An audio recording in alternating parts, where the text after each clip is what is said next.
flight attendants of Reddit. What happens when you suspect people of having sex in the bathroom of the plane, and how often does that happen? Pilot here.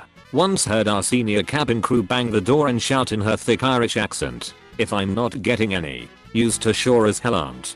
Get out and sit down." Simple solution was to invite her in. You can barely fit one person in those bathrooms. How are you going to fit 3? Edit. Really enjoying the combination of blind positivity and actual solutions to this comment. Never change Reddit. Edit 2. For all the people suggesting you can save space by putting your body parts inside another person.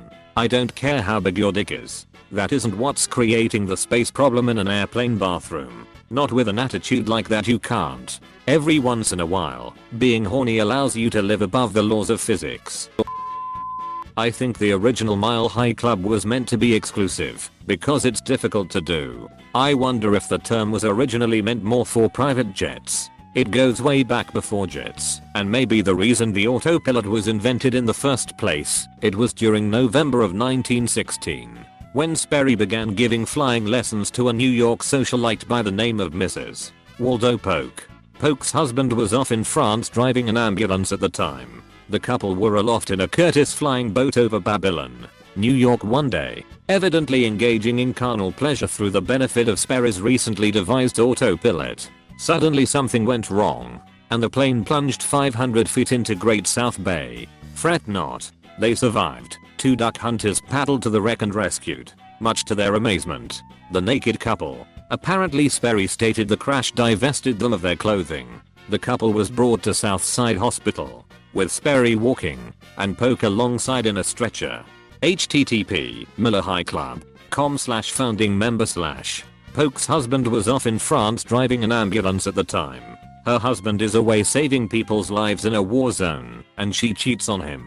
Charming lady. The times may change, but military wives stay the same. War never changes. It doesn't happen much at all. Way too cramped. Unless you luck out on a mostly empty plane. That's what I've heard too. Still feel like there must be some interesting stories lol. What's to tell? She went in first, I followed with a knock. It was cramped, so not a lot of foreplay. I came and she didn't. 5/10 were due again. No one noticed though. Mile High is overrated. Now, Mile Long is where it's at. We had the room to ourselves, and we're going at it somewhere between Poland and Germany. Plenty of room in the cushions on modern German wagons. Just as we were finishing, we pulled into a half-full station. The onlookers moving fast first, but slowly locking on questionably to our position as we finished. Pants up and casual before anyone, except us, came on the train. Mile High is overrated. Mile High in the backseat of a small plane over the San Francisco Bay on a clear night. Memorable experience. Now standing up, sex in a cramped smelly airline bathroom and the walk of shame back to your seat? No thanks. Mile High in the backseat of a small plane over the San Francisco Bay on a clear night. I would worry about being the pilot of that plane. I never get this. On every flight I've been on, there's always lineups for the bathroom, and flight attendants nearby. How do 2 people get in there unnoticed? Try flying Sydney to Vancouver or any other such flight path more appropriate to your location and travel desires. It feels like an eternity, although it's only 15 hours or so non-stop.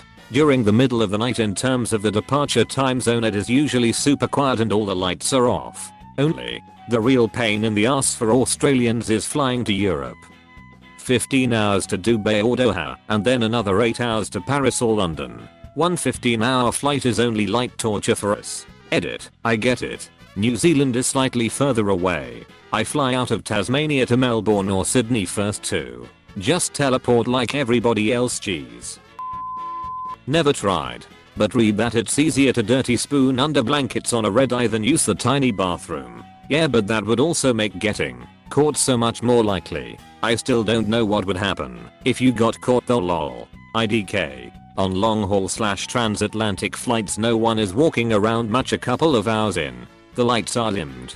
Most people are asleep and there's plenty of noise to drown out any creaks. But I guess you'd need to be in a seat row or have an empty third seat. Get first class on one of those planes where you get sliding doors on either side. If you're sneaky enough, it'll probably work. Not your first time spending $10,000 on a flight just to bang, is it? How the hell can you fit 2 people in an airplane bathroom? You stick one inside the other. Russian nesting passengers, if you will. Carrot, but just the tip. Matryoshka tips. It happened to me, flying JFK to Madrid. After the meal, lights went down for movies and rest. I was very junior and kept walking the aisles for waters, napkins, etc. Saw this young lady go to the lav and 2 minutes later a guy went into same lav. I told a senior ref/er asking what to do and he said, nothing. Let them have fun. After, she went back to the seat with a smile and he went back completely paranoid if someone saw him or not. Women are brave than us on things like this, lol. When I served breakfast to them, I gave her a big smile. After that, I never said anything about it, but do know, most of the time the crew is aware of it. Great memories from great days. TWA. The logistics of this seem mind-boggling. I can barely close the door while avoiding pee splatter and fluids on the side of the toilet. I guess I'm just too grossly uncoordinated to ever be in the Mile High Club. I just can't fathom how to fit all 6 of us in the bathroom. All 6 of us mans living the life. It's much easier when it's just me and my right hand. Joining the Mile High Club with Pamela Henderson, I see. I myself enjoy Angelina. Fistina is my lady, but to each their own. I prefer to Lady Gaga on my own. I've said too much. I caught 2 little people having sex in the photo booth at my bar. We had to lift them out by hand because they were so drunk. They were completely naked. I was in the women's bathroom once and there was 2 very large women trying to have sex in a cubicle. I think one tried to lift the other up, but they ended up breaking the entire cubicle. Door fell off, and the cubicle walls collapsed. There was a long line of ladies waiting to go, and I've never heard a women's bathroom so quiet.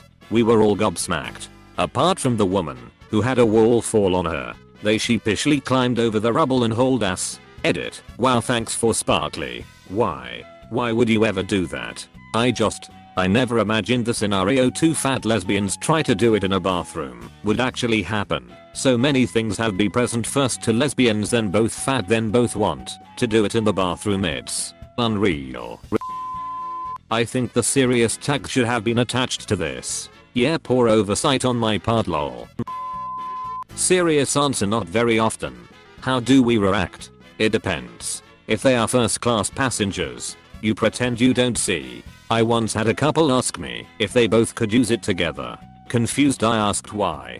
He gave me a wink and said it is on their bucket list. This couple was in their late 50s. I informed him only one person is allowed inside at any given time, and if I see them enter together I would have to stop them.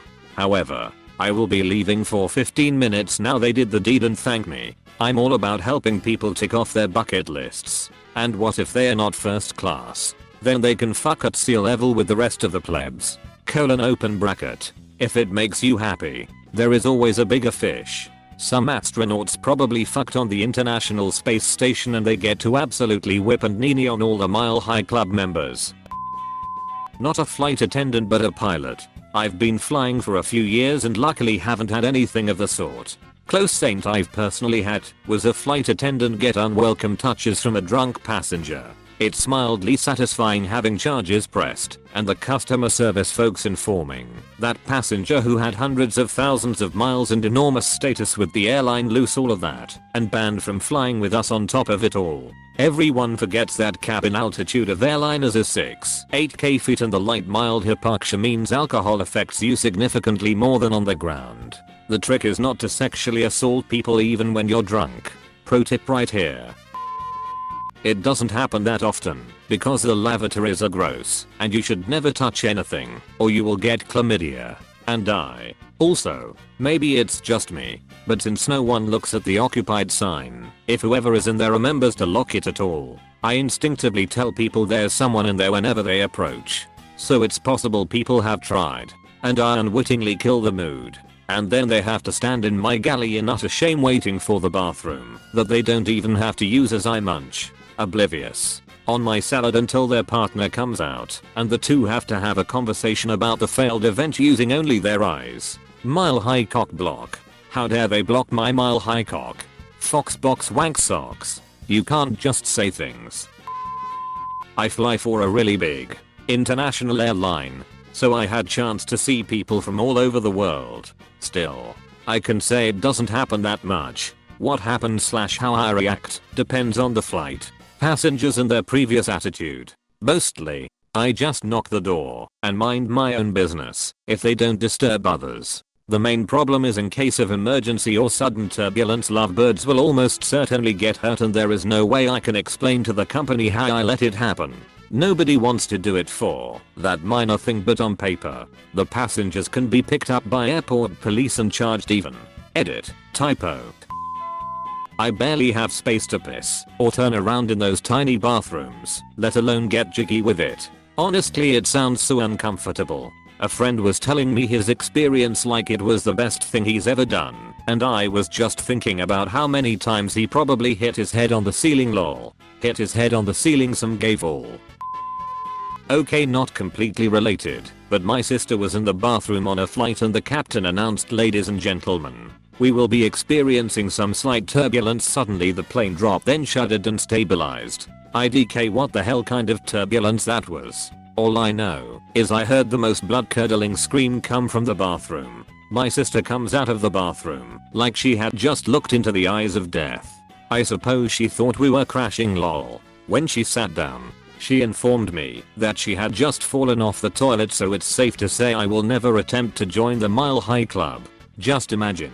Sounds like clear air turbulence, which is also the reason it's advised to wear your seatbelt even if the light is off. It's nuts to me that lap babies are still a thing. Like, baggage needs to be stored safely, but you can just hold on to your 1-year-old no problem in case of unexpected turbulence. Sure, I vaguely recall reading once that yes, it's completely and utterly unsafe, and 2, given the accident rate of cars vs airplanes, the number of people who would switch to driving to their destination, this was for intra-US flights, due to the extra cost, would end up killing more babies. Not a flight attendant, but after flying a few times plus watching that one episode of 1000 Ways to Die, I don't think it is worth the discomfort and apparently small chance of dying to join the Mike High Club. Not to mention the door is basically cardboard thin, and with our luck my husband's ass would end up going through it and blowing our secret edit meant Mile High Club. But I guess if your partner is named Mike it still applies. LMAO. Thank you for the mental image of mans, but going through a toilet or XD. I am a flight attendant for an international airline. Sadly, it doesn't happen that often. And what happens will very much depend on the day. If it's on a narrow body, single aisle aircraft, your chances of this are practically zero. It's too busy and there are not enough bathrooms. On a larger aircraft is where the fun begins. I've never had anyone brazen enough to ask, but don't think we won't find out. As another poster has said, we are never too far from the toilets, usually, and also check them regularly, so don't think we won't find out. There are times when I've been too busy to give a shit. However, with a bit more time, if possible, we are going to make the most of it and call throughout the plane to let all the other crew know what's going on. And at least we'll be listening to the awkward knocks and stifled whimpers through that flimsy door and having a good giggle behind your back. I've brought down champagne from business before for a frisky couple after the fact. She turned bright red, but he seemed pretty impressed with himself. I've also flown with a terrible square who knocked down the door and ruined the party. So I guess the answer is YMMV. We also know what's going on when two people are sharing a blanket across seats. You are surrounded by the elderly, children, etc. Don't be a douche. Additionally, I would like to add that the toilets are absolutely disgusting, even when they have just been cleaned. The cleaning crew are under tight deadlines just like everyone else. Even in this covered world, money comes first and time is money. Pet peeve: do not wear socks to the bathroom. You wouldn't do it in any other public bathroom where people have pissed or shat all over the floor. If you want some real juicy stories, look for what fuzz get up to on their downtime. What do fuzz get up to on their downtime? Do tell. Sleep. Drink too much. Ward off advances from the elderly pilots who think they've still got it. Scour for cheap food / excursions and, occasionally, get DTF. Name a city. Any city. Berlin. Never been. Heard the stories. Can't wait. If you are new to Tattletale TV, Please subscribe. We have new videos every day. Stay tuned for more coming up next.